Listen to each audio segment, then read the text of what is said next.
Bom dia a todos e todas, a graça e a paz de Jesus, amém? Som, ei. Glória a Deus.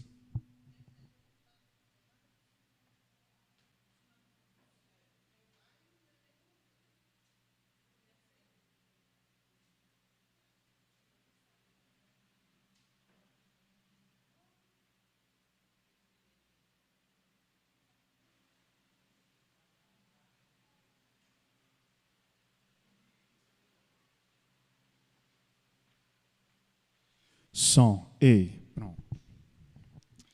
Louvado seja Deus. Nós vamos orar, é uma alegria estar de volta hoje aqui, oficialmente retornando das férias.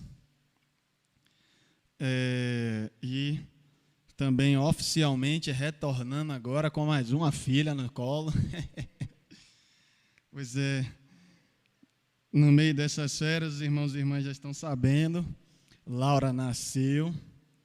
Inclusive, houve uma mudança aí proposital na data das minhas férias para que eu pudesse acompanhar aí mais de perto tanto o parto quanto os primeiros dias, e deu tudo certo. Queria dizer aos irmãos que eu sobrevivi ao parto. Eu sobrevivi, assisti, não desmaiei, fiquei lá em pé, viu? Eu sobrevivi.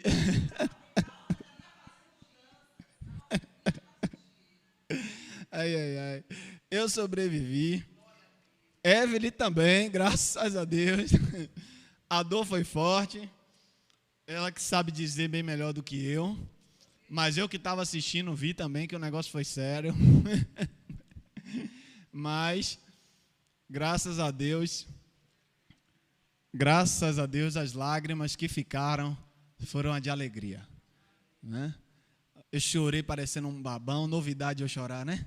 Uma grande novidade eu chorando, mas chorei mesmo. Chorei parecendo um babão, não, chorei que nem um babão mesmo. Chorei que só, de alegria, de felicidade. Mas graças a Deus, Laura está lá. Ainda está novinha, hoje é dia 20, então ela está com 20 dias, que nasceu dia 1º. Ainda está novinha, não completou ainda nem um mês de vida, aí por isso que ainda não está aqui com a gente, mas não vai demorar muito não. Daqui a pouco chega o tempo aí dela estar aqui, e daqui a pouco chega o tempo dela estar correndo pelo meio da igreja, para estar, Laura, vigia, deixa teu pai pregar. Pois é, tudo passa rápido. Menina nasceu outro dia, já está já gordinha, velho. Cresce rápido demais, 20 dias. Outro dia, carreguei aqui miudinha, rapaz. Daqui a pouco, já está gordinha, rapaz. 20 dias. 20 dias, brincadeira? Passa muito rápido. Tá bom, então por todas essas coisas, nós vamos render graças ao Senhor. Eu gostaria que você levasse seu pensamento ao Senhor. E vamos agradecer a Deus, porque se estamos aqui, é porque até aqui Ele tem nos sustentado, Ele tem nos guiado, Ele tem nos abençoado. Amém?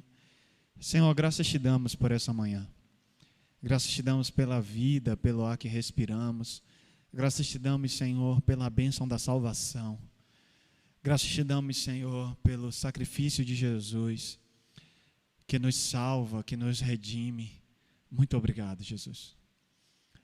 Pai, nós também te louvamos, Senhor, nessa manhã, pelo meu retorno das férias. Muito obrigado, Senhor, por esse tempo.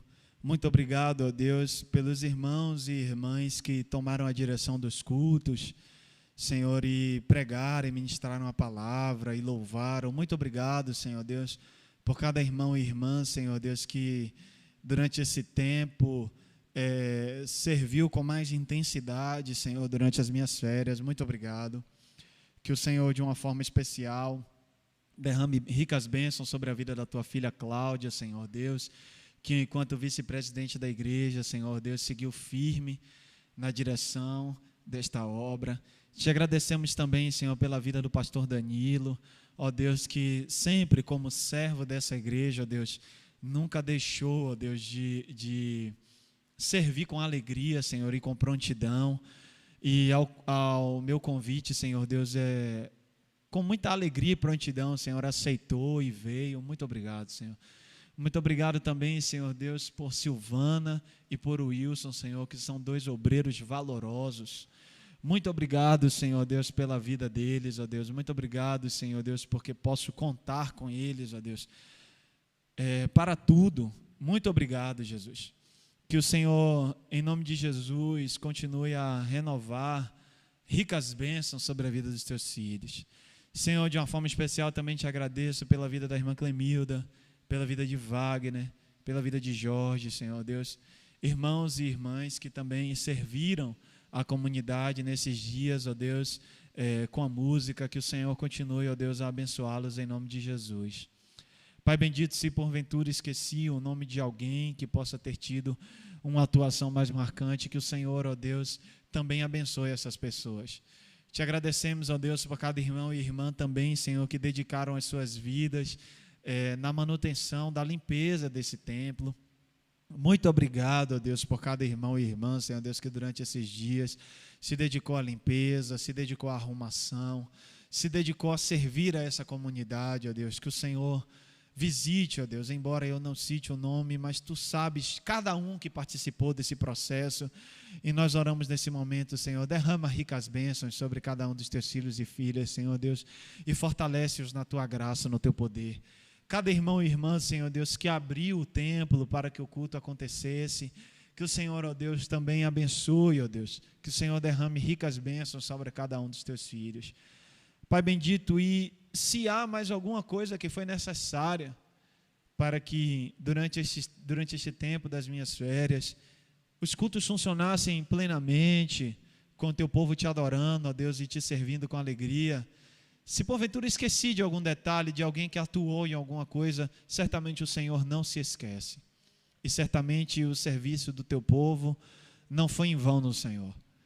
Por isso, Pai, eu rogo que o Senhor contemple, ó Deus, cada um dos Teus filhos e filhas, derramando, Deus, ricas bênçãos sobre os Teus servos. Pai bendito, que este tempo de serviço durante as minhas férias não seja, Senhor, somente durante elas, mas que no meu retorno, Senhor, o Teu povo sinta-se cada vez mais encorajado a permanecer firme, ó Deus, no serviço do Teu reino, no trabalho desta igreja, no amor por esta igreja e no amor pelo Teu nome. Senhor, em nome de Jesus, nós rogamos também por este culto. Vem, Senhor, mais uma vez falar o coração da Tua igreja. Tu tens falado durante todos esses dias, e nós rogamos, Senhor, que pela Tua misericórdia o Senhor continue a falar ao coração do Teu povo. Estas coisas, Senhor, nós oramos em nome de Jesus e para a glória eterna de Jesus. Amém. Louvado seja Deus. Amém. Nós vamos louvar o Senhor.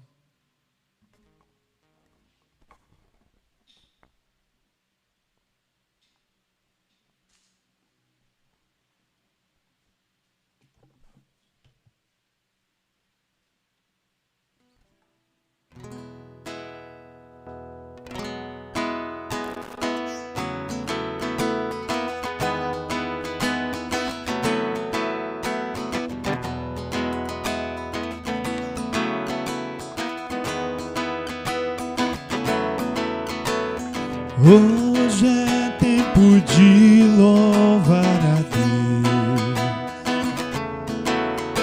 Em nós agora habita o Seu Espírito. Então é só cantar e a Cristo exaltar, e Sua glória encherá esse lugar.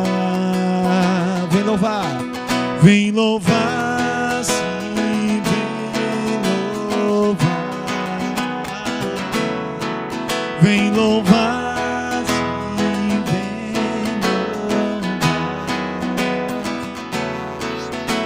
No meio dos louvores Deus habita, e é Seu prazer cumprir o que nos diz. Então é só cantar e a Cristo exaltar, e Sua glória encherá este lugar. Vem vim louvar.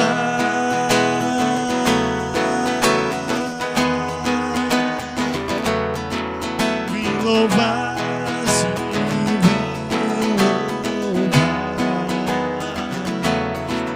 vem louvar,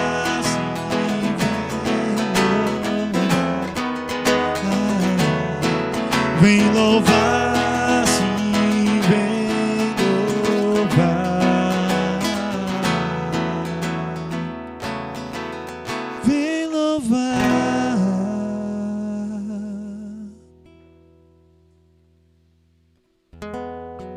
Glória ao teu nome, Jesus. O Senhor é digno de toda honra e de toda glória.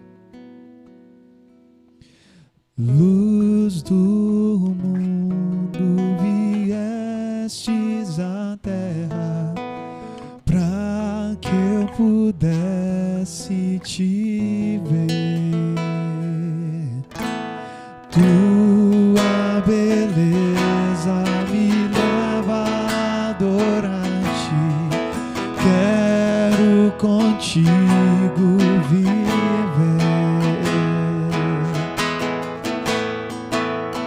Vim para adorar-te, vim para prostrar-me, vim para dizer que és meu Deus.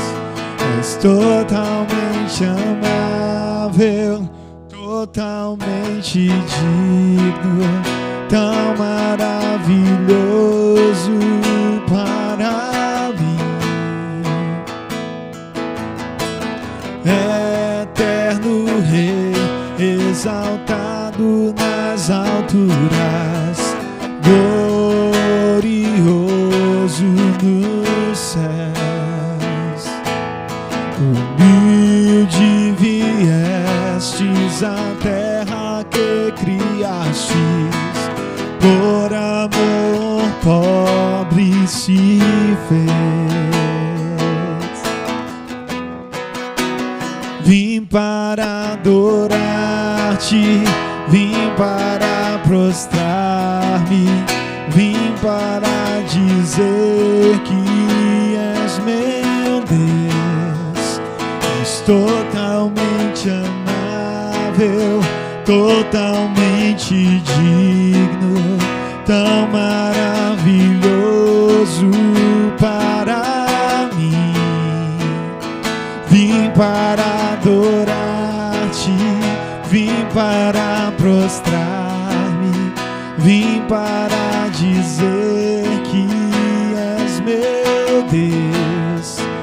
És totalmente amável, totalmente digno, tão maravilhoso para mim. Eu nunca saberei o preço dos meus pecados lá na cruz. Eu nunca saberei o preço dos meus pecados lá na cruz.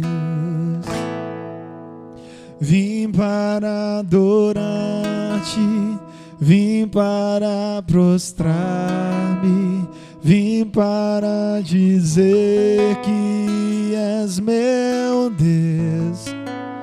És totalmente amável, totalmente digno, tão maravilhoso para mim.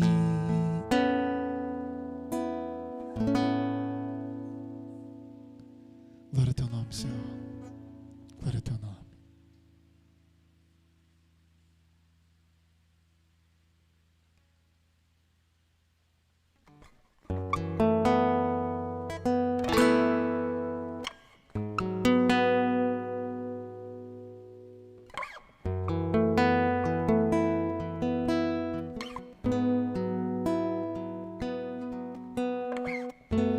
Louvemos ao Senhor,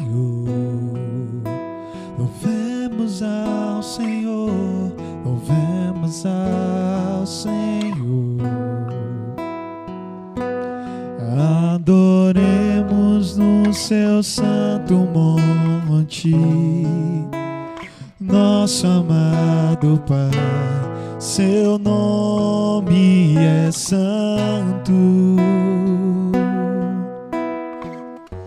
Louvemos ao Senhor,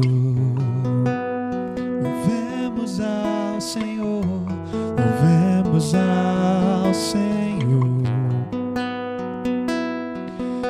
Adoremos no seu santo monte, nosso amado Pai, seu nome é santo. Louvemos ao Senhor, pois seu nome é santo.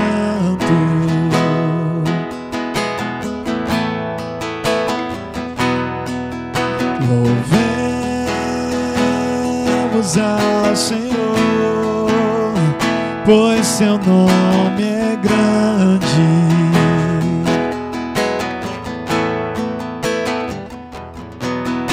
Magnifiquemos ao Senhor, ao Rei que é digno de louvor, excelso, supremo e muito digno de louvor. Excelso, supremo e muito digno de louvor. Hosana, Hosana, Hosana ao nosso Rei. Hosana, Hosana, Hosana ao nosso Rei. Cristo é a nossa vida, o motivo do louvor em nossos novos corações. Pois morreu a nossa morte para vivermos sua vida, nos trouxe grande salvação. Louvemos, louvemos ao Senhor, pois seu nome é grande.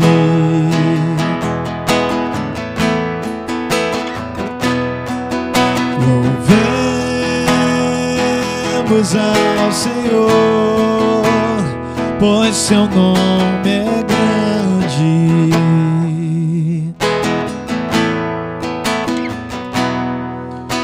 Hosana, Hosana, Hosana ao nosso Rei.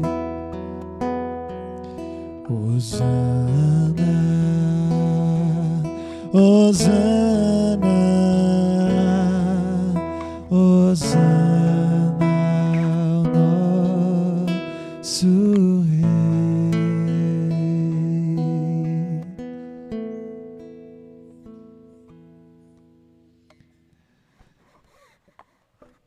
Ao orarmos, Senhor, vem encher-nos com teu amor, para o mundo agitado esquecer cada dia sua vida viver.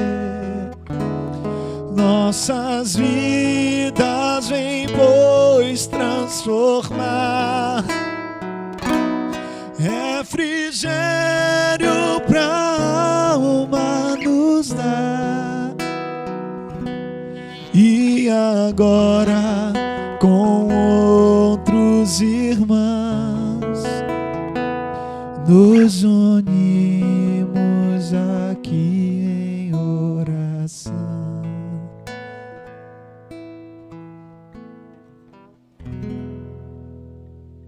Glória ao teu nome, Senhor. Nós nos unimos em oração, Senhor, no reconhecimento de que Tu és Deus, e de que Tu és um Deus maravilhoso, de que não há Deus maior, não há Deus melhor, não há Deus tão grande como o nosso Deus, o Deus que criou os céus e a terra, o Deus que vive e reina para todos sempre, o Deus que é tudo em todos. Porque em Ti, Senhor, nós nos movemos, em Ti nós existimos. E sem Ti, Senhor, nenhuma das coisas que foram criadas existiriam. Porque, Senhor, verdadeiramente, por Ti e para Ti são todas as coisas. A Ti, Senhor, a honra, a glória para todos sempre. Vem, Senhor, em nome de Jesus, falar o coração do Teu povo e ministrar, Senhor, a Tua palavra em nossos corações. Nós temos sede de Ti, Senhor. Nós temos sede de Ti. Nós oramos, Senhor, no nome de Jesus e para a glória eterna de Jesus. Amém. Louvado seja Deus. Vamos entregar ao Senhor os nossos dízimos, as nossas ofertas.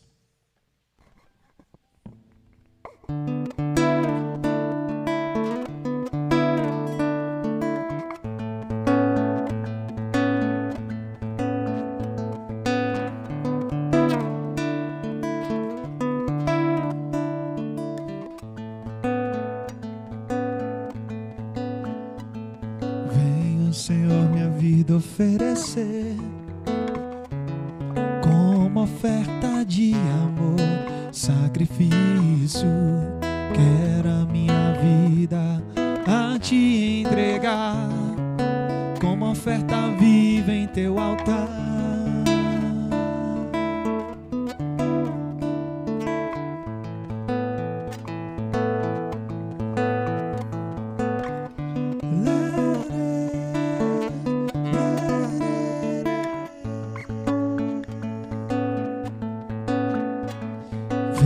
Senhor, minha vida oferecer como oferta de amor, sacrifício.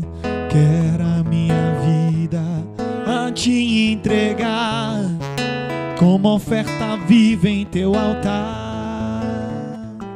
Pois pra Te adorar foi que eu nasci. Cumpre em mim Teu querer, faça o que está em Teu coração, e que a cada dia queira mais e mais estar ao Teu lado, estar ao Teu lado, estar ao Teu lado, Senhor, e que a cada dia queira mais e mais estar ao Teu lado, estar ao Teu lado, estar ao Teu lado, Senhor.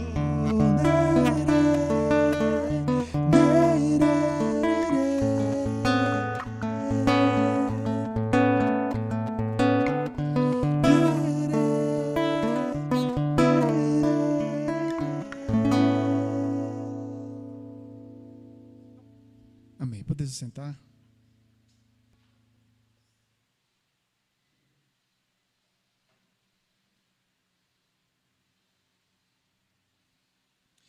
Vamos ler a palavra em 2 Coríntios, capítulo 3.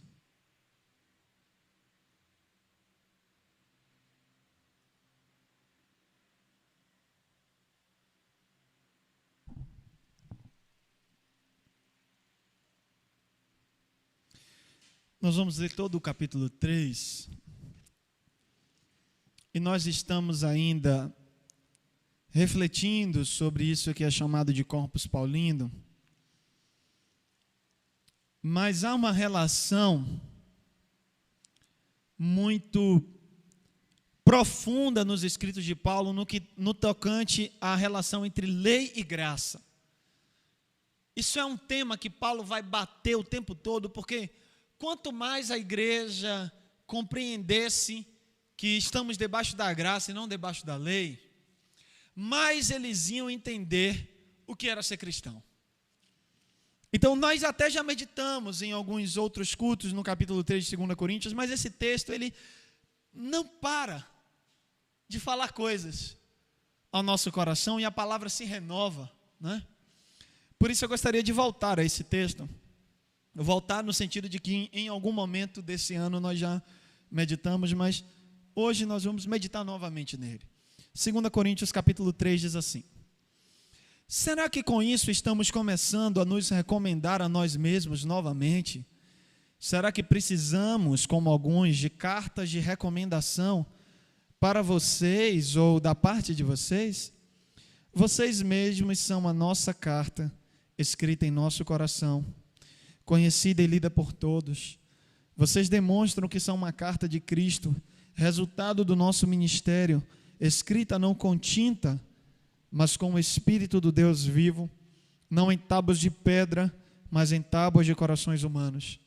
Tal é a confiança que temos diante de Deus, por meio de Cristo. Não que possamos reivindicar qualquer coisa com base em nossos próprios méritos, mas a nossa capacidade vem de Deus. Ele nos capacitou para sermos ministros de uma nova aliança, não da letra, mas do Espírito. Pois a letra mata, mas o Espírito vivifica. O ministério que trouxe a morte foi gravado com letras em pedras.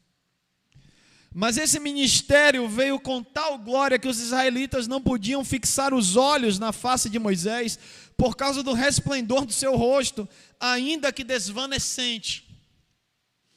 Não será o ministério do Espírito ainda muito mais glorioso?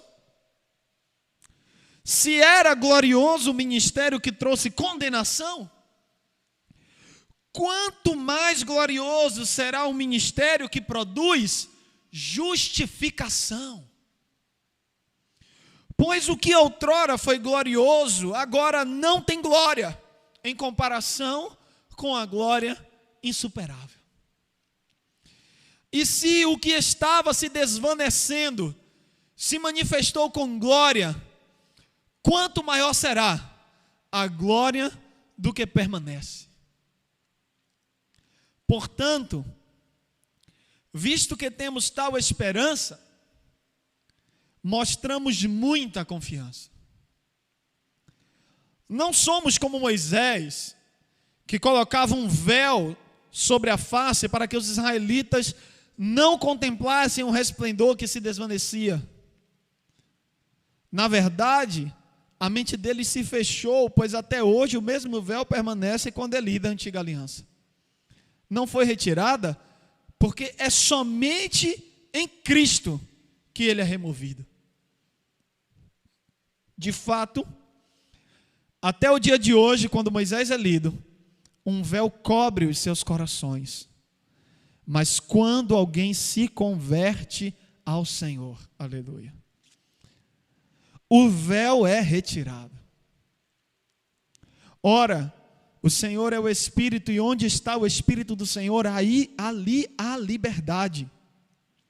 E todos nós, que com a face descoberta contemplamos a glória do Senhor, segundo a sua imagem, estamos sendo transformados com glória cada vez maior, a qual vem do Senhor, que é o Espírito.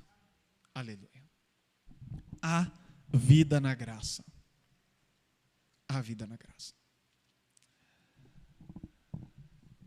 O apóstolo Paulo, ele enfatiza nesse capítulo 3, que o ministério da lei, o tempo da lei, a antiga aliança, trouxe condenação e morte. Sim, essa era a orientação da lei. a alma que pecar, morrerá.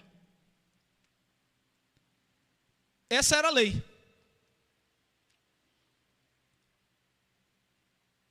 A lei era pautada em um conjunto de mandamentos, e não eram apenas os 10 mandamentos, eram cerca de 360 mandamentos, um pouco mais do que isso, que orientavam o povo sobre como servir a Deus, desde regras do que vestir, o que não vestir, o que comer, o que não comer, o que fazer, o que não fazer. E basicamente a lei era um conjunto de orientações sobre o pode e o não pode, o que é permitido, o que não é permitido. E esse jogo de pode ou não pode trazia uma ameaça muito grande. Aquele que descumprisse poderia pagar com a própria vida. Mas mesmo debaixo da lei e da ameaça, o povo não conseguia viver em plena obediência.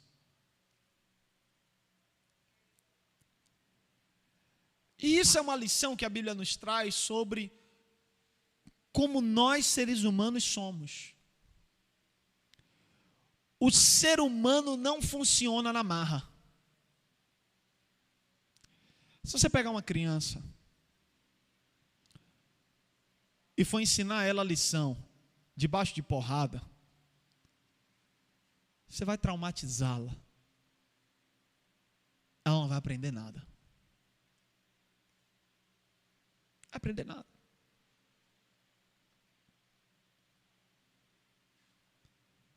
Porque o excesso de rigidez definha.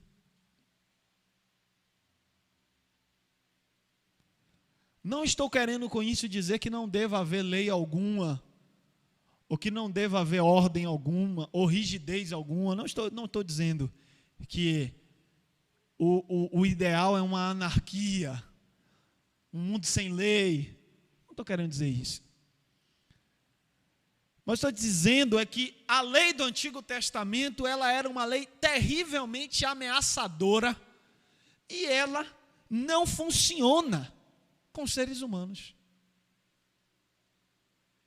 Não funciona.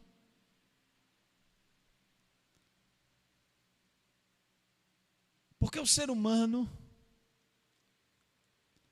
ele tem o seu próprio tempo, ele tem o seu próprio modo, e pertence à humanidade o erro. Pertence. Não que eu queira naturalizar toda sorte de pecados. E embora todo pecado seja pecado, não é preciso fazer muito esforço para saber que existem coisas que são mais graves do que outras. E diante de Deus todos responderão pelos seus atos, mas é óbvio que as atitudes têm consequências. É óbvio que mentir e matar são pecados, mas é óbvio que matar tem uma consequência muito maior, porque você infligiu sobre a vida do outro de maneira gravíssima. A própria legislação criada pelos homens reconhece isso. É óbvio que há uma diferença muito grande entre uma briga conjugal leve e entre um feminicídio. É óbvio que há diferença nisso.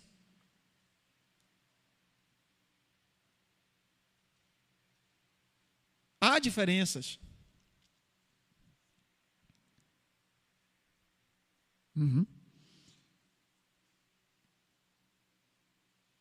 E nós, seres humanos, precisamos, de certa forma, de uma certa licença para o aprendizado. O ser humano precisa disso. Como é que a criança aprende a língua, a escrever? ela vai testando, ela vai errando, ela vai brincando de várias combinações. Você vê um bebê ali, você acha que ele está ali pensando em nada, ali ele está testando a língua. Ele está ali, lori, lori, lori, lori, da, da, da, da, te, te, te, te, te, te, te, te, te, te, te. Ele está tentando ali. Ali ele está ouvindo o pai e a mãe falando, menino, o leite está caro. Ela está ouvindo, ele ouve aquela frase, o leite está caro, ele fica, te, te, te, te, te, te, te, te. Ele está tentando se comunicar.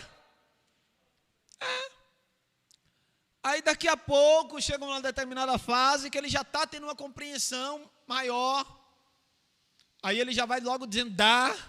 Dá é uma das primeiras coisas que o bebê aprende. Dá e não. Dá. Acho que o dá é o primeiro, que ele quer logo. Dá. Dá. Depois o não. Não quer não, não. Ó, tudo é não. Negócio sério. Já está entendendo as coisas. Aí você vai vendo ele brincar e todo mundo vai achando bonitinho ele falando as palavras de um jeito errado, né? Está brincando, está testando.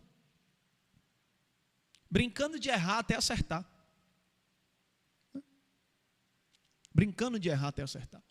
Perceba que há no ser humano um movimento assim desde o seu nascimento. O ser humano precisa de etapas. Ele vai gradativamente amadurecendo, aprendendo, crescendo.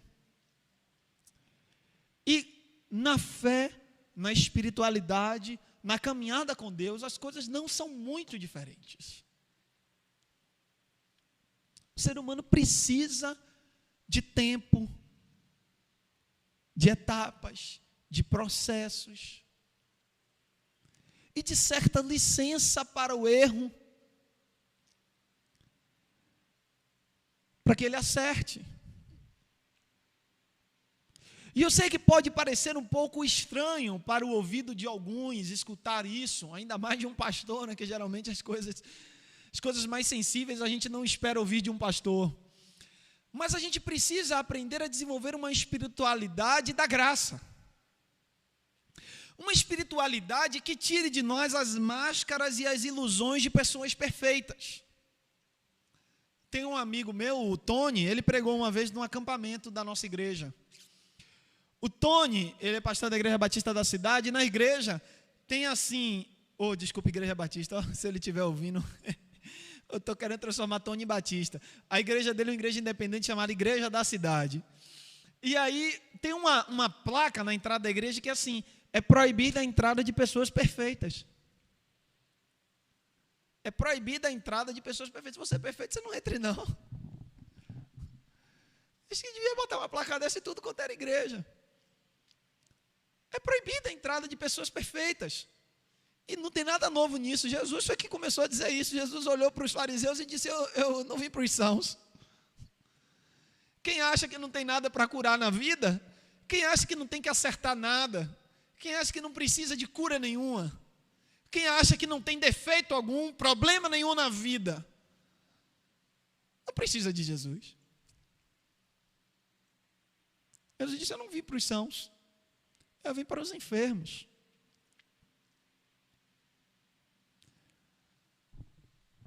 Por isso a gente precisa entender de uma vez por todas o que é o ministério que veio em Jesus.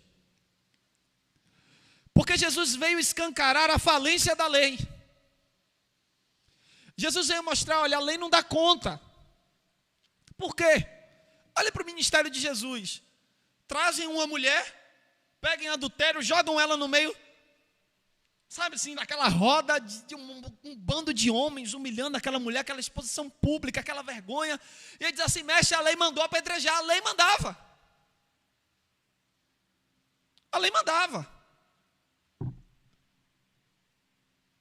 Mas Jesus não apedreja.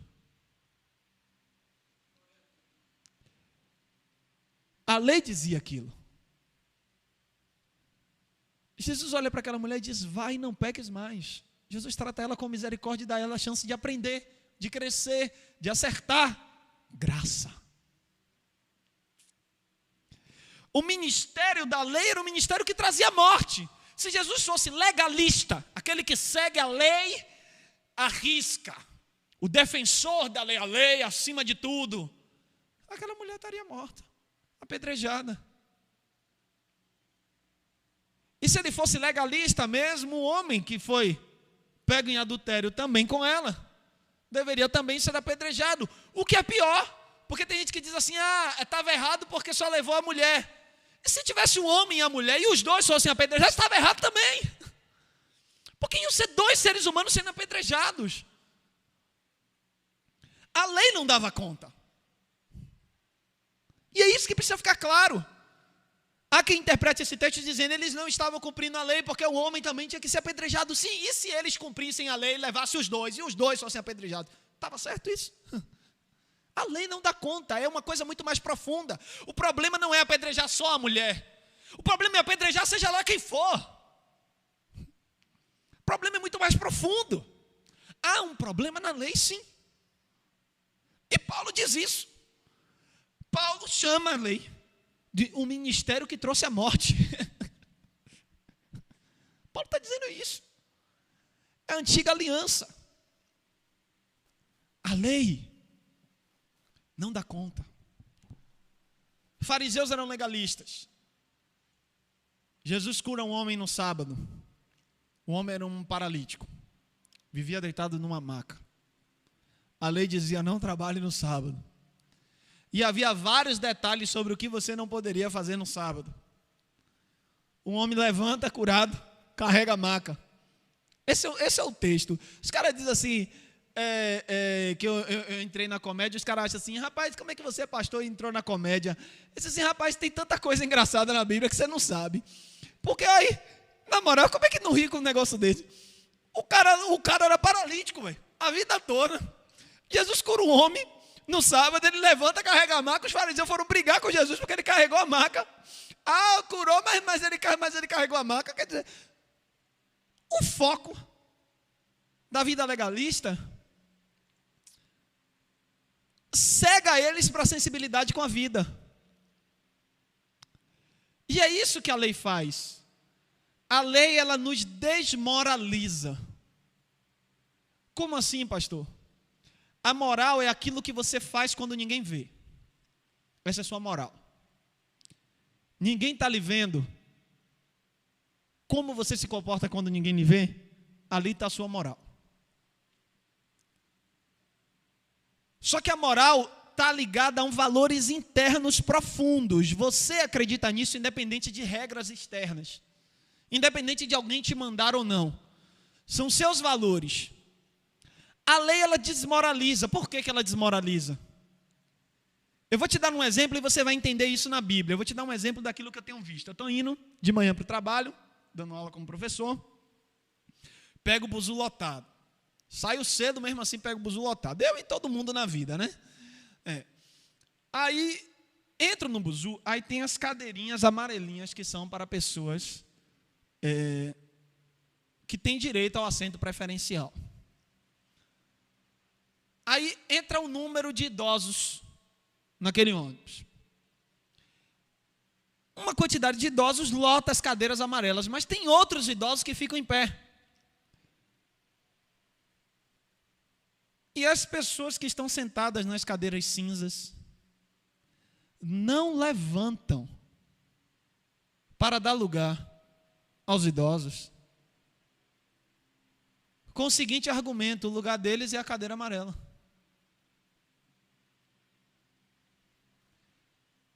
A lei desmoralizou eles. Por quê? Porque pelo fato de existir uma lei que dizia que há um assento preferencial, eles se apegaram a isso dizendo o seguinte, o único lugar deles é o assento amarelo. E isso cegou eles ao ponto de tirar deles o que era o objetivo da lei.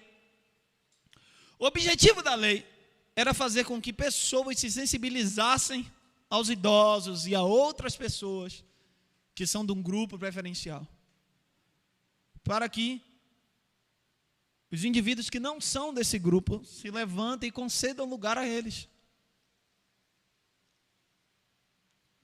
Mas a lei desmoralizou eles, de modo que eles se tornaram legalistas. O único lugar do idoso é o assento amarelo. E o infeliz consegue passar aquele roteiro inteiro da viagem em paz, sentado numa cadeira, vendo uma idosa com dor nas pernas em pé. Mas ele não se comove mais, porque ele está ali com o espírito o lugar dela é o assento amarelo. Não consegue. A lei desumanizou esses indivíduos. É exatamente isso que acontece ao espírito do fariseu na Bíblia. A lei desumanizou eles. Jesus vem andando com os discípulos no sábado. Os discípulos estavam com fome. Tinha umas espigas na beira do caminho. Já expliquei a vocês como é essa coisa da beira do caminho, né? O Império Romano dominava, tomava tudo, até a cerca, e também fazia as estradas. O pedaço de terra que ficava entre a estrada e a cerca, né? Pedaço de terra cheio de pedregulho, cheio de coisa assim. Por isso que Jesus conta aquela parábola dizendo que cai no meio das pedras, cai no meio do espinho, porque era terra que não era arada. Aí, naquele pedaço de terra, às vezes nascia alguma coisa. Daquilo que nascia ali, é chamado de meio do caminho. É o pedacinho de terra entre a cerca e a estrada. Aquilo que nascesse ali, as pessoas poderiam pegar, porque em tese não é de ninguém. Então eles não apanhariam de um soldado se comesse. Os discípulos estão voltando com fome. Era sábado. Encontram as espigas no meio do caminho. Dizem assim, essa daqui a gente pode arrancar. Arrancaram, foram comer. Estavam com fome. Aí os fariseus que não tinham o que fazer ficavam seguindo, porque eu fico imaginando de onde é que brota fariseu de tudo quanto é lugar, né? A única explicação é que eles estavam seguindo, né? Porque assim, de onde que brota? Que o discípulo está andando no meio do caminho e o fariseu vê. Que negócio, né? Esses caras ficavam seguindo ali, ó, espionando, vida dos outros. Aí foram lá e viram os discípulos arrancando as espigas e foram brigar com Jesus. Como é que pode? Que mestre é o Senhor que deixa seus discípulos arrancarem espigas no sábado? Jesus disse, você não está entendendo nada. Você não se lembra que Davi deu aos soldados o pão que era sagrado? Jesus fala para eles, uma passagem do Antigo Testamento. Por quê? Porque era um contexto de guerra, o soldado estava com fome, o povo estava lutando pela terra de Israel. Era muito mais justo matar a fome. Porque matar a fome de alguém não é quebrar aquilo que é sagrado. Pelo contrário, a lei dizia que não era possível fazer algo profano no sábado. Era preciso descansar e apenas cumprir rituais religiosos. E Jesus estava dizendo a eles, há ritual religioso mais sagrado do que matar a fome de alguém? Há algo mais sagrado do que isso? Os discípulos estavam com fome. Vocês estão brigando por coisas fúteis. Fúteis. Mas esse é o espírito legalista. O espírito legalista prefere ver pessoas com fome e causar problemas se elas arrancarem a espiga no sábado, do que vê-las trabalhando no dia de sábado, comendo e sendo felizes. O espírito legalista não consegue ver as necessidades básicas do ser humano. Não consegue perceber a sensibilidade, sabe? A humanidade, a fragilidade, a lágrima, a dor. O espírito legalista não vê nada disso. Não vê.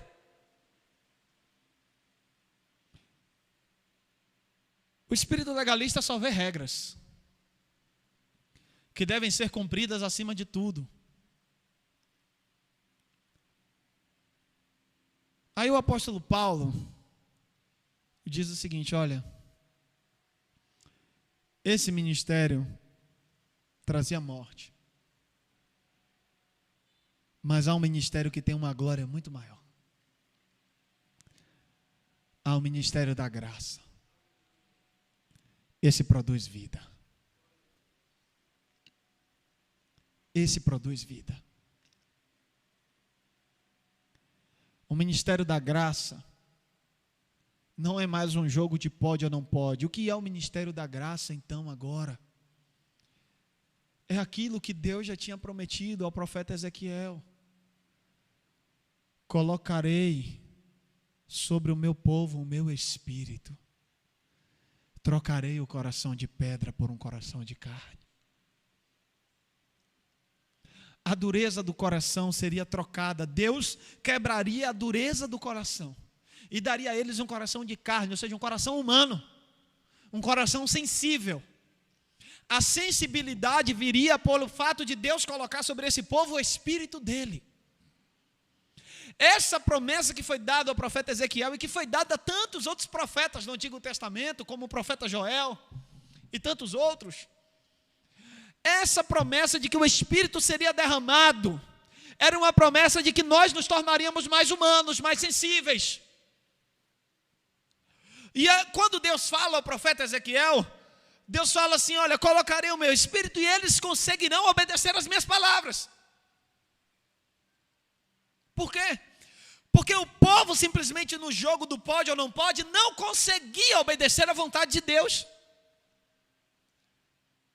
Era preciso que Deus colocasse neles o seu Espírito, para que esse Espírito traduzisse dentro do ser humano a vontade de Deus. É por isso que Jesus nos diz, no Evangelho de João, que o Espírito é aquele que nos convence do pecado, da justiça e do juízo. O Espírito fala dentro do ser humano. E o apóstolo Paulo, no texto que nós lemos, diz no verso 18, 2 Coríntios 3,18, ele diz assim: todos nós que com face descoberta contemplamos a glória do Senhor, segundo a sua imagem, estamos sendo transformados com glória cada vez maior, a qual vem do Senhor, que é o Espírito. O que é isso? O Espírito Santo está nos transformando conforme a imagem de Jesus. Com glória cada vez maior, ou seja, cada dia você é lapidado mais um pouquinho. O Espírito está aí, devagarzinho, mexendo em você. Às vezes é devagarzinho, às vezes não é tão devagar. Às vezes o Espírito dá uma sacudida na gente, faz um reboliço na vida e diz assim: você vai mudar agora. Tem umas coisas que o Espírito diz assim: essa daqui tem que mudar logo. Tem umas outras que ele vai lapidando aos poucos. Mas o Espírito vai fazendo. O Espírito vai mudando. E quando pensa que não, quando a gente olha no espelho, quando a gente olha para o passado, a gente diz assim: rapaz, eu mudei. Tinha coisas em mim que eu achava que eu não ia mudar. Jesus chegou e fez. Jesus é especialista em chegar e fazer. Por quê? Porque o Espírito Santo foi derramado em nós. O Espírito Santo é o Espírito de Deus vivendo em nós. O Espírito de Deus se une ao nosso espírito e nos ensina. Vai nos ajudando. Ele vai nos consolando nos dias difíceis, vai nos fortalecendo, vai nos ajudando a permanecer firme na caminhada, vai nos encorajando, vai nos levantando, vai nos animando a seguir a Jesus. O Espírito vai nos dando coragem para dar testemunho da fé. O Espírito vai lapidando a nossa vida. E quando pensa que não, olha a gente lá, sendo nova criatura, vivendo a diferença de Deus em nós. É o Espírito. Por isso, há vida na graça. Há vida na graça.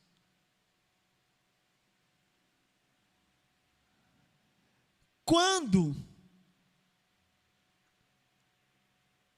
Jesus traz esse novo ministério, que é o ministério da graça, e derrama sobre nós o Espírito, Ele também tira de nós a confusão.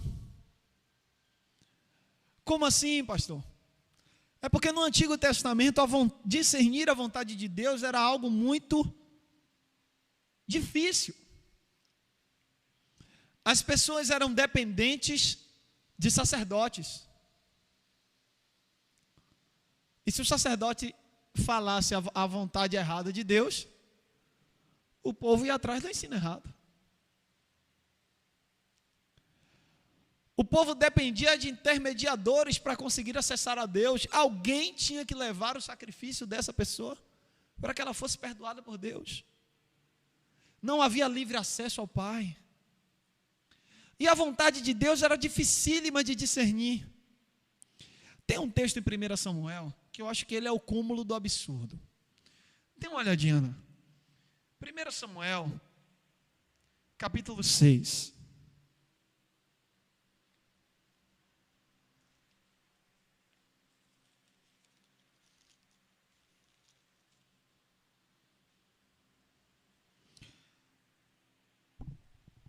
Olha o que esses caras vão fazer para discernir a vontade de Deus.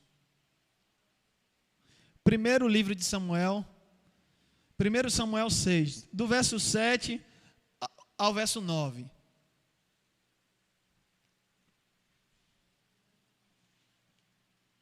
E vocês vão abrindo aí em Gênesis, vai passando a Gênesis, Êxodo, Levítico, Número, Deuteronômio, Josué, Juízes, Rute, Samuel.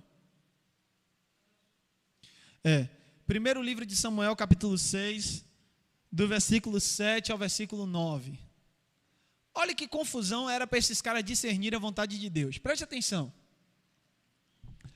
Agora então, preparem uma carroça nova, com 2 vacas que deram cria, e sobre as quais nunca foi colocado jugo.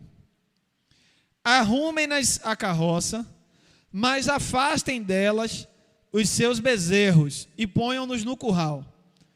Coloquem a arca do Senhor sobre a carroça e ponham numa caixa ao lado os objetos de ouro que vocês estão lhe enviando como oferta pela culpa. Enviem a carroça e fiquem observando. Se ela for para o seu próprio território, na direção de Bet-Semes, então foi o Senhor quem trouxe essa grande desgraça sobre nós. Mas se ela não for, então saberemos que não foi a sua mão que nos atingiu, e que isso aconteceu conosco por acaso. Observe. Botou a arca do Senhor na carroça, botou 2 vacas. Aí bota lá, se ela for para a direita, Deus está falando isso. Se ela for para a esquerda, Deus está falando aquilo. Aí, se a grama estiver mais verde do lado direito, Deus está do lado direito. Se a grama estiver mais verde do lado esquerdo, Deus está do lado esquerdo, porque a vontade de Deus era discernida com a vaca. Com a vaca. Agora veja que perturbação, meu irmão. Vaca a discernir vontade de Deus. Meus irmãos, deixa eu lhe dizer um negócio. Graças a Deus que nós estamos debaixo da graça. Porque esse negócio de discernir vontade de Deus com vaca, aí você vem aquele negócio lá, vocês se lembram? Urim Tumim. Tudo quanto era profeta do Antigo Testamento usava esse negócio. Os caras jogavam para discernir a vontade de Deus. Mas que perturbação você jogar pedra para discernir a vontade de Deus. Aí uma pedra bate na outra, dá um cascalhado lá, um negócio lá, pronto. Aí está feito. Você se lembra de José no Egito? José tinha uma taça. Você se lembra que ele esconde uma taça lá quando os irmãos vão? Para se encontrar com ele, ele esconde uma taça. Aí diz o nome da taça. O que é que era aquela taça? Vocês lembram? Taça de adivinhação. Era. Porque José ficava olhando a taça para discernir qual era a vontade de Deus para o Egito. Está lá em Gênesis, mas ninguém presta atenção nisso, né? Gênesis. Deixa eu ver se eu lembro o capítulo, porque essa agora eu vim da minha cabeça agora. José olha para a taça. Aqui, os irmãos de José no Egito.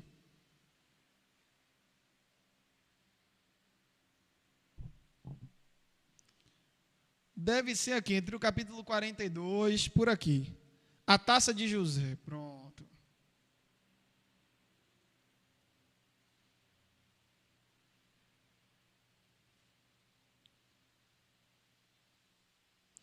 Capítulo 44, vá. Aqui, olha só. Capítulo 44. José vai dar uma ordem aí, a partir do versículo 4. Diz assim, ó. Gênesis 44, a partir do verso 4. Ainda não tinham se afastado da cidade quando José disse ao administrador da sua casa: vá atrás daqueles homens e quando os alcançar, diga-lhes: por que retribuíram o bem com o mal? Não é esta a taça que o meu Senhor usa para beber e para fazer adivinhações? Está escrito assim na Bíblia de vocês? Vocês cometeram grande maldade. José usava a taça tanto para beber quanto para fazer adivinhações. Porque naquele tempo, no Antigo Testamento, se usava assim. Você se lembra a história de Jonas? Jonas vai, Deus manda ele ir para Nínive. Nínive era a capital da Assíria. Lembra-se disso? Só que a Assíria tinha feito uma grande devastação. Aí, Jonas ficou com raiva e disse assim: se Deus me mandar pregar em Nínive, Deus vai perdoar os ninivitas. Provavelmente a família dele morreu na mão dos ninivitas. Né? Provavelmente a família dele morreu na mão dos ninivitas. E aí ele diz assim: pô, Deus vai me mandar pregar para quem matou minha família? Eu não quero que Deus perdoe. Esse inclusive é um dos temas, está escrito no texto bíblico, mas o pessoal não prega isso, né? Assim, eu me lembro que até eu só vim entender a história de Jonas já no seminário. Porque durante a minha vida toda ninguém me disse que Jonas fugiu porque ele não queria. O pessoal dizia assim: ele estava com medo. Não era medo, era raiva. Ele fala sobre isso. Está escrito lá, capítulo 4 de Jonas, ele fala explicitamente.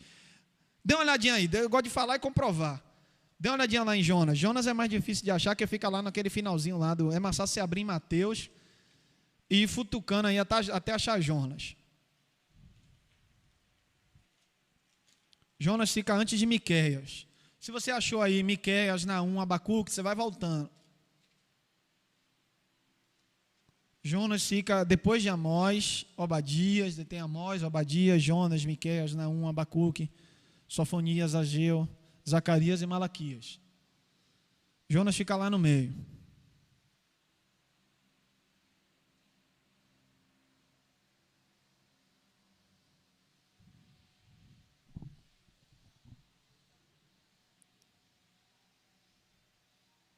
Olha só, Jonas. Para entender essa história, você tem que pegar o último versículo do capítulo 3.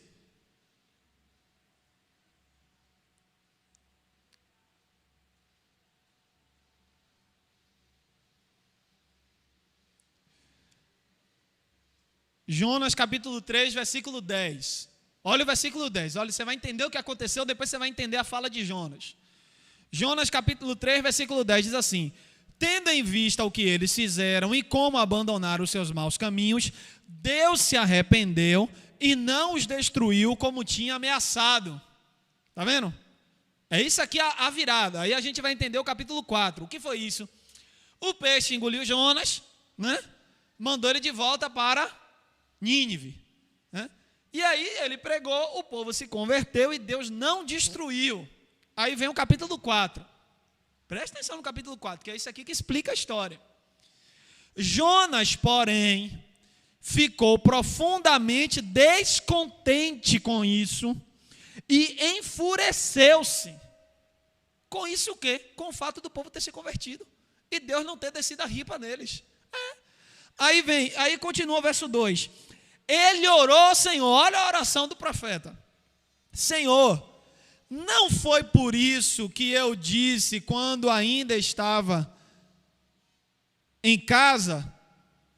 Foi por isso que me apressei em fugir para Tarsis. Eu sabia que tu és Deus misericordioso e compassivo, muito paciente, cheio de amor, e que prometes castigar, mas depois te arrependes. Agora, Senhor, tira a minha vida, eu imploro, porque para mim é melhor morrer do que viver. Olha que coisa. Assustador isso, né? Ele está revoltado. Porque ele está olhando e está dizendo assim: Deus não vingou quem matou minha família. Eu não queria um Deus de amor, agora eu queria um Deus malvadão, um Deus perverso, irado, um Deus que manda fogo, raio ou qualquer outra coisa, e matasse todos os ninivitas.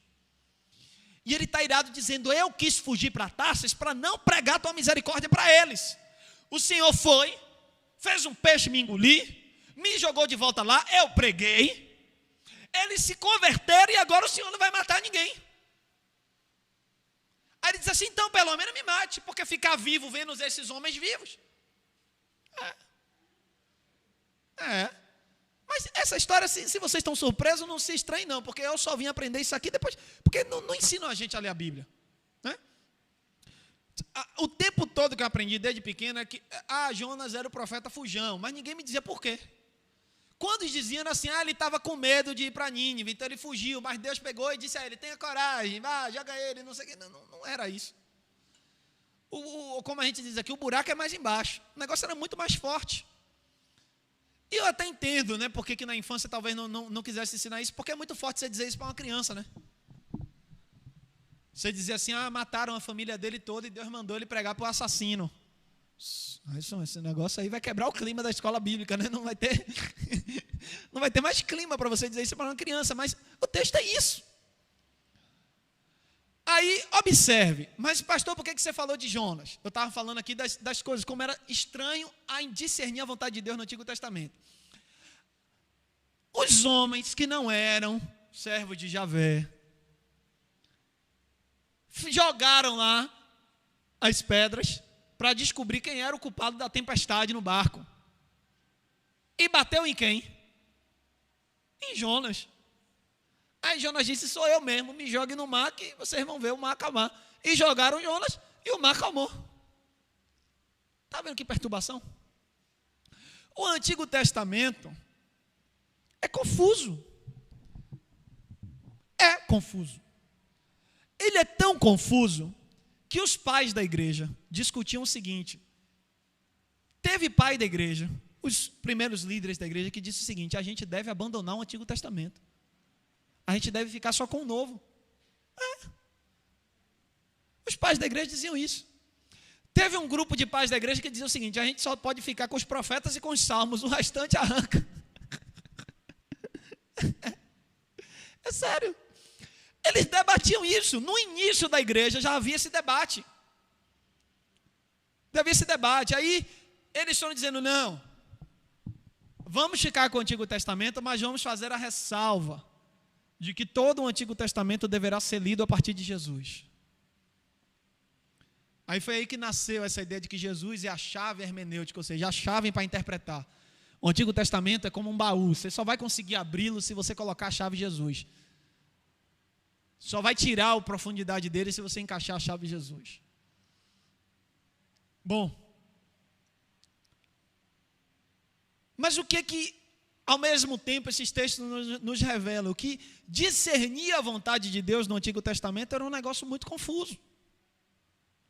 Não era fácil discernir. O cara botava um carro de boi para onde a grama tivesse mais verde, o boi iria, a vontade de Deus estava lá. Pelo amor de Deus, botar a vontade de Deus em carro de boi. E isso levou um tempo, não é o quê, menino? E isso levou um tempo para os cristãos irem amadurecendo isso. Vocês se lembram logo quando Judas morreu, que os apóstolos inventaram que eles mesmos tinham que escolher outro apóstolo. Não tem um versículo Deus mandando eles escolherem, eles mesmos que decidiram escolher. Aí eles vão escolher lá. Aí como é que eles escolhem? Pegam duas opções e fazem a seguinte oração: Senhor, qual dos dois é? Aqui oração. Aqui, ó, que oração de maracutá. Você pega diante de Deus, você mesmo monta suas coisas, não pergunta a Deus nada se Deus quer aquilo ou não. Aí vai para Deus e faz a seguinte oração: Senhor, é esse ou é esse? Quer dizer, não deu a Deus nem a opção de dizer assim, não é nenhum dos dois. Não é nenhum dos dois. A oração já é dizendo assim: Senhor, você só pode escolher entre esses dois aqui. Né? Só entre esses dois. Maracutaia. Pois é. Mandando escolher entre os dois. Aí você se pergunta, escolheram lá, caiu Matias, jogaram lá as sorte, deu Matias. Imagine, você escolher alguém para ser apóstolo tirando sorte. Aí tiraram a sorte e deu Matias. Aí você se pergunta assim, alguém aqui já viu algum versículo falando de Matias depois que eles escolhem? Matias some, véio. Ninguém mais ouve falar de Matias. Tem crente que nem sabe que Matias está na lista dos apóstolos. Porque Matias sumiu. Sumiu. Acabou Matias. Aí vem o Espírito Santo e bagunça tudo. O Espírito Santo vai e escolhe Paulo. Aí Paulo aparece dizendo, o Espírito me escolheu. Aí os apóstolos tiveram dificuldade de aceitar Paulo, mas tiveram facilidade de aceitar Matias, que foi tirado na sorte. Mas Paulo, que disse que foi aceito e escolhido por Deus, eles não quiseram. Tiveram dificuldade. Dificuldade. Mas Matias, que foi aceito na sorte, pronto. Não, Matias está aceito. Percebe? Por quê? A experiência que eles traziam do Antigo Testamento era essa ideia de que era possível discernir a vontade de Deus com isso. Com objetos, tirando sorte, botando boi para discernir o lado certo. Quando chega a graça, há algo de extraordinário, e é por isso que eu disse que a graça acaba a confusão. Por quê? Porque Deus faz algo que é muito mais profundo. Jesus se revela a nós como a palavra de Deus. Eu tenho dito isso e esse é um texto que nenhum crente pode esquecer. Olhem lá Hebreus. Por favor, não esqueçam esse texto, Hebreus capítulo 1.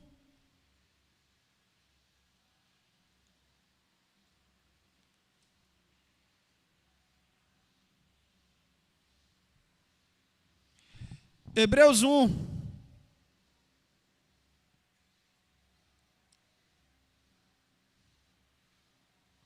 Os versos 1 e 2. A gente pode até ler até o 4. Mas no 1 e o 2 já está dito tudo. Observe, ó. Há muito tempo Deus falou muitas vezes, de várias maneiras, aos nossos antepassados por meio dos profetas. Mas nestes últimos dias, falou-nos por meio do Filho. E Filho com F maiúsculo. É de Jesus que ele está falando. A quem constituiu herdeiro de todas as coisas e por meio de quem fez o universo. O Filho é o resplendor da glória de Deus e a expressão exata de seu ser. Observe isso. Ele está dizendo que o Filho é a imagem de Deus Pai. E ele está dizendo, ó, no passado Deus falou de várias maneiras, mas nos últimos dias Deus falou por meio de quem? Por meio do Filho. A palavra final de Deus é Jesus. A palavra final é Jesus. Por isso que a graça acaba com a confusão. Porque agora você já não tem mais o risco de ter uma grama mais verde e o boi ter ido para o lado mais verde. Não tem mais essa coisa de ter jogado a sorte e a sorte ter caído do lado errado. Não tem mais essa coisa de depender de elementos da natureza, de não sei o que e tal, não. Deus faz algo como que dissesse assim, o ser humano está tendo dificuldade de entender a mim. O ser humano não está sabendo discernir quem eu sou. Então Deus diz assim, então eu vou descer. E eles me verão, e é isso que o evangelista João diz, quando fala o seguinte, olha, o verbo se fez carne,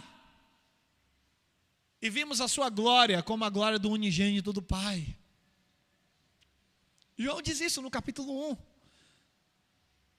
Quem é o verbo de Deus? Quem é a palavra de Deus? Jesus. Jesus se revelou e Jesus é a imagem do Deus invisível. Por isso os homens que ainda tateavam no Antigo Testamento tentando discernir a vontade de Deus, em alguns momentos ouviram a voz de Deus, mas em outros estava tudo muito confuso. Porque a forma de discernir a vontade de Deus no Antigo Testamento era confusa. A forma da lei de revelar a vontade de Deus é confusa. Aí o que é que o Novo Testamento faz? O Novo Testamento diz assim, olha, acabou a confusão.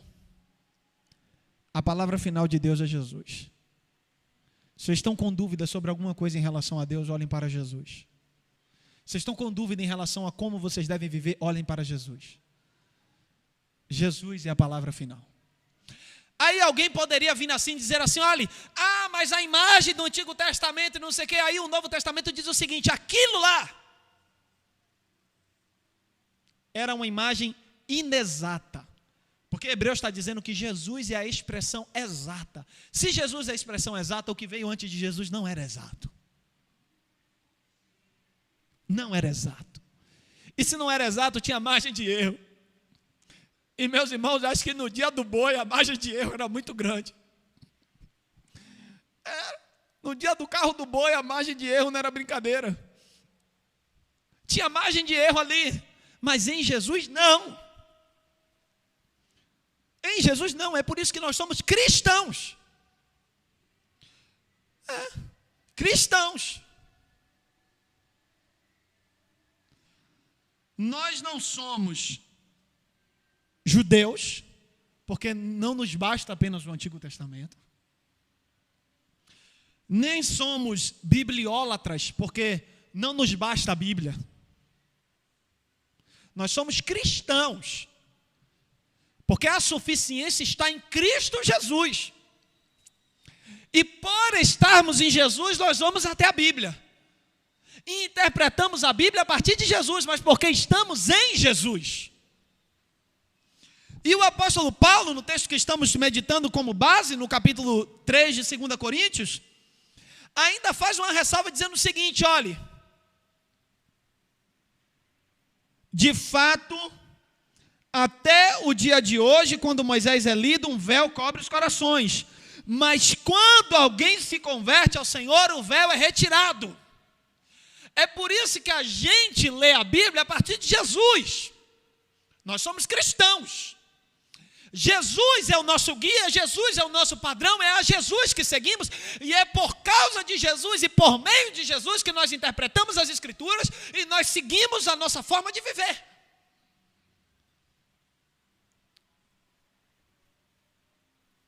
Não basta dizer que eu vivo a Bíblia. Eu vivo a Bíblia a partir de Jesus. Porque fariseus viviam a Bíblia e seguiam as Escrituras que mandavam apedrejar a mulher. Não basta seguir a Bíblia. É preciso seguir a Bíblia a partir de Jesus. E o apóstolo Paulo deixa claro de que há um movimento aqui. Ele diz, mas quando alguém se converte ao Senhor, o véu é retirado. E aí ele diz no verso 17, é esse o sentido do verso 17, que às vezes é citado por tantos cristãos, porque ele vem, olha a sequência, ele vem do verso 16 dizendo, mas quando alguém se converte ao Senhor, o véu é retirado. Aí ele diz no verso 17, ora, o Senhor é o Espírito, e onde está o Espírito do Senhor, ali há liberdade. A liberdade do Espírito é essa liberdade de tirar o véu do nosso coração, tirar a cegueira, as escamas dos nossos olhos, abrir os nossos olhos para a vida, para nos fazer enxergar a humanidade, a sensibilidade. O Espírito do Senhor tira de nós o legalismo, o fundamentalismo, aquilo que faz a gente colocar leis com peso maior do que pessoas. Aí o Evangelho vai nos dizer, o Espírito nos liberta disso, porque a vida na graça. O Espírito traz isso. Pelo poder do Espírito, há novidade de vida. Há uma nova mentalidade, há uma nova forma de ser. Pelo poder do Espírito. Pelo poder do Espírito. Por isso a confusão acaba com o poder do Espírito. Com o Espírito Santo a confusão acaba. Com o Espírito Santo nós agora discernimos a vontade de Deus. O Espírito se revela a nós. E o Espírito fala ao nosso coração. E o Espírito nos convence do pecado, da justiça e do juízo. Agora já não é mais, lembre-se, o espírito legalista que dizia, você pecou, você vai morrer. Agora há um Deus paciente que nos ajuda nas nossas fraquezas. Olha o que a Bíblia diz. Não é mais a imagem de uma divindade que apedreja ou que manda matar no Antigo Testamento. Agora, o que a Bíblia está nos mostrando é a imagem de um Espírito que habita em nós e que nos ajuda nas nossas fraquezas. Quando estamos fracos ou quando pecamos, o Espírito Santo vem e nos diz assim: levanta, filho, acerta o caminho. Não é por aí. Não é mais um Deus que vai nos fulminar, é um Deus que nos ama, que nos acolhe e que está muito mais interessado em nos ensinar como vencermos o pecado e como acertarmos o passo diante de Deus. É por isso que o apóstolo Paulo diz em Romanos que já não há nenhuma condenação para aqueles que amam a Deus.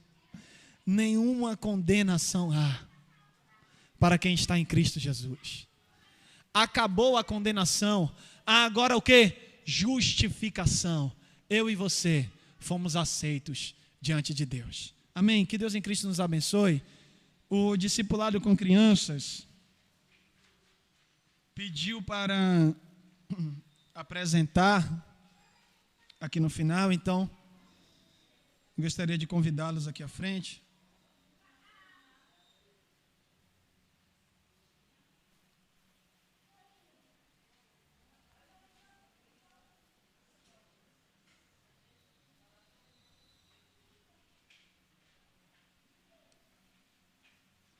As crianças vão ter a participação delas e depois nós teremos a bênção final.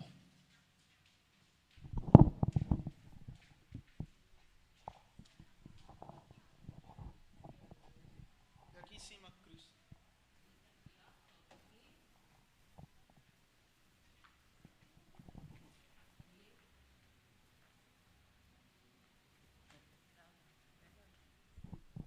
Olá,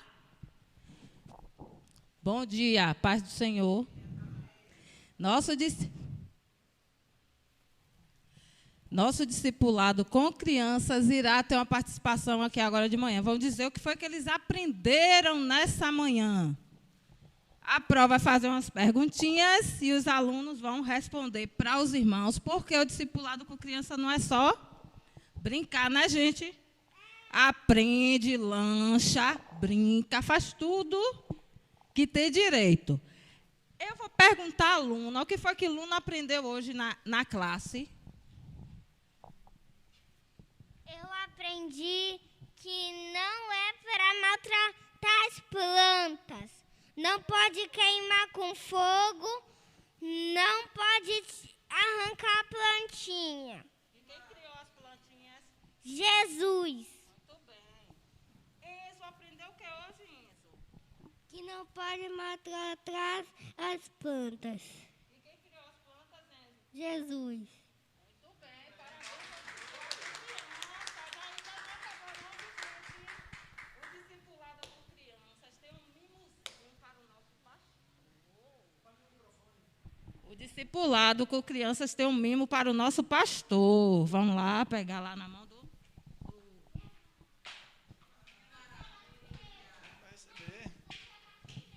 Que chique. Tem alguma coisa para o pastor aí, ó. Tá pensando que a gente ia deixar? Tá pensando?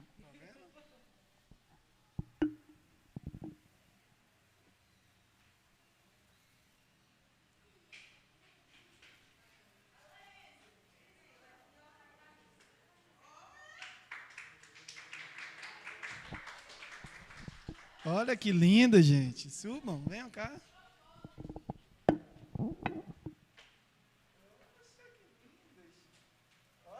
Vocês estão em casa aí, está escrito Pastor Israel, seja bem-vindo, conte conosco sempre, que lindos.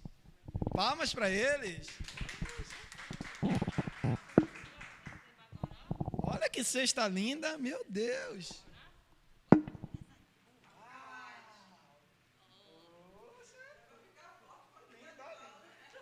Quer tirar foto aqui? Venha, Enzo, aqui, ó. Deixa eu ficar no meio. Essa mexa tá doce. Você já comeu, velho? Não, não. Aqui, Enzo, vem aqui pro lado. abaixo, você fica em pé. Aí, assim. Olha pra frente.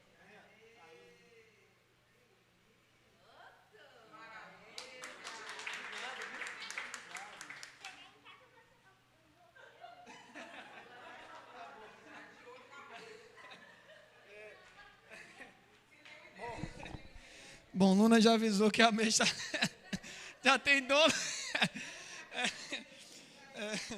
A cesta é minha, exceto a ameixa.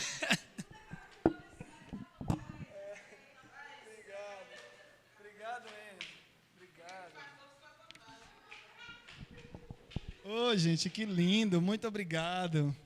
Tá vendo? O fruto da bênção é o amor. Te amamos. Tem um bilhetinho. Tá vendo que lindo, gente? A ameixa e a cesta também. Cada um já tem um dono. Pois é. Ô, queridos, muito obrigado. Queridas, né? As professoras do departamento infantil, as crianças lindas, a cada papai e mamãe aí também que me mandou, né? Que eu sei que isso aqui é construído na coletividade. Muito obrigado a cada irmão e irmã da igreja. Muitíssimo obrigado pelo carinho, pelo afeto. Estou sendo recebido aqui, ó, com muito amor, com muito carinho. Muito obrigado. Vamos orar? Oremos. Senhor, graças te damos por essa manhã. Graças te damos, Senhor Deus, porque há vida na graça. Muito obrigado, Senhor, porque por meio de Cristo Jesus nós encontramos, Senhor, esperança. O Senhor nos livra da confusão. Nós podemos discernir a Tua vontade. O Senhor coloca dentro de nós o Teu Espírito e nós te louvamos por isso, Senhor. Te louvamos, Senhor, porque na graça já não há mais condenação. O Senhor é um Deus rico em misericórdia. O Senhor nos acolhe, o Senhor nos ama. Muitíssimo obrigado, Jesus. Muitíssimo obrigado pelo Teu amor sem fim para conosco. Louvado e exaltado seja o Teu santo nome para todos sempre.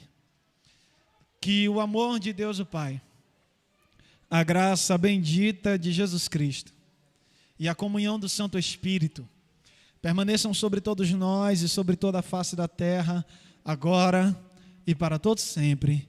Amém. Louvado seja Deus. Amém. Glória a Deus. Nós vamos encerrar a transmissão para quem está nos assistindo online.